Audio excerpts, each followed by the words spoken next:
10 yang terdiri dari Nanya Putri, Emeliani, Naila Nadiba, dan Mili Nur Aisyah.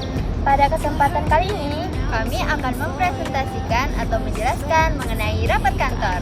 Selamat menyaksikan! Pertama-tama, mari kita pahami dulu pengertian dari rapat.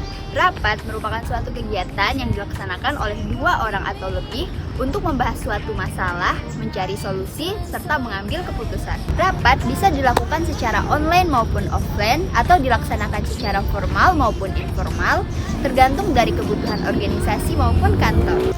Dalam dunia kerja, rapat sangat penting untuk mengatur koordinasi, kolaborasi, dan efektivitas antar bagian dalam perusahaan. Kalian penasaran gak sih apa aja macam-macam dan manfaat rapat? Yuk kita dengar pembahasan selanjutnya. Masuk ke macam-macam rapat kantor dan apa manfaatnya. Ada beberapa jenis rapat kantor, yaitu ada 4. Yang pertama, rapat rutin. Biasanya dilakukan secara berkala, misalnya mingguan, bulanan, tahunan, untuk mengetahui perkembangan perusahaan. Lalu yang kedua ada rapat insidental. Rapat ini biasanya dilakukan jika ada kepentingan seperti mengalami krisis atau perubahan kebijakan perusahaan. Lalu yang ketiga ada rapat formal. Rapat ini dibuat susunan acaranya yang dipimpin oleh ketua acara dan dibuat notulennya. Lalu yang keempat ada rapat informal. Rapat ini dilakukan secara santai dan fleksibel, hanya antar tim kecil atau definisi tertentu. Lalu apa manfaat rapat kantor? Manfaat rapat kantor yaitu menyampaikan informasi dari pimpinan ke staf atau sebaliknya, memberikan ruang diskusi atau saran, mengambil keputusan secara bersama-sama, menyelesaikan masalah yang dihadapi, dan menjalin kekompakan atas sama tim. Selanjutnya, di sini saya akan menjelaskan tentang ciri rapat yang baik dan pimpinan rapat. Supaya rapat dapat berjalan dengan efektif, ada beberapa ciri-ciri rapat yang baik, yaitu memiliki tujuan yang jelas, agenda rapat disusun dengan baik, waktu digunakan dengan efisien, terus peserta ikut berpartisipasi.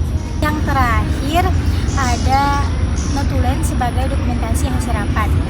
Selanjutnya kita lanjut ke pimpinan rapat.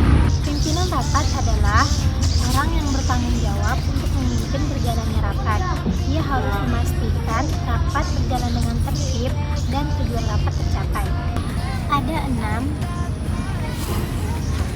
enam tugas-tugas pimpinan rapat. Yang pertama, membuka rapat secara resmi. Yang kedua, menyampaikan topik yang akan dibahas.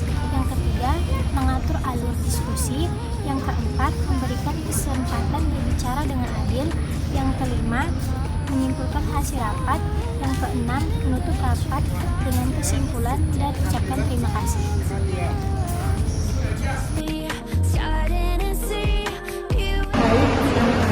Di sini saya akan membahas tentang notulen. Notulen catatan rapat. Notulen biasa digunakan untuk mencatat hasil rapat. Notulen berfungsi untuk merekam keputusan yang diambil secara langsung. Dan biasanya berisi tentang 454, nama peserta rapat, agenda rapat, ringkasan pembahasan, kesimpulan dan keputusan, dan tindakan lanjutan jika ada. Notulen dibuat oleh penulis yang ditunjuk secara langsung sebelum rapat dimulai.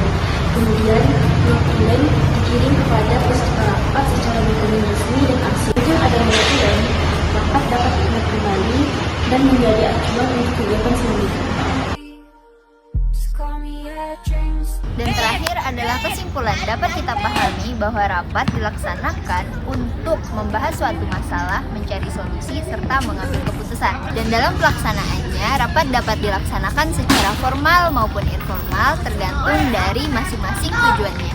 Agar rapat dapat berjalan efektif, diperlukan pimpinan rapat yang dapat memimpin jalannya diskusi, serta notulen yang dapat mencatat dan mendokumentasikan hasil pembahasan rapat.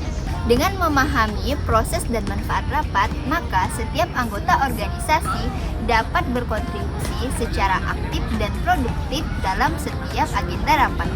Dari kami, wassalamualaikum warahmatullahi wabarakatuh.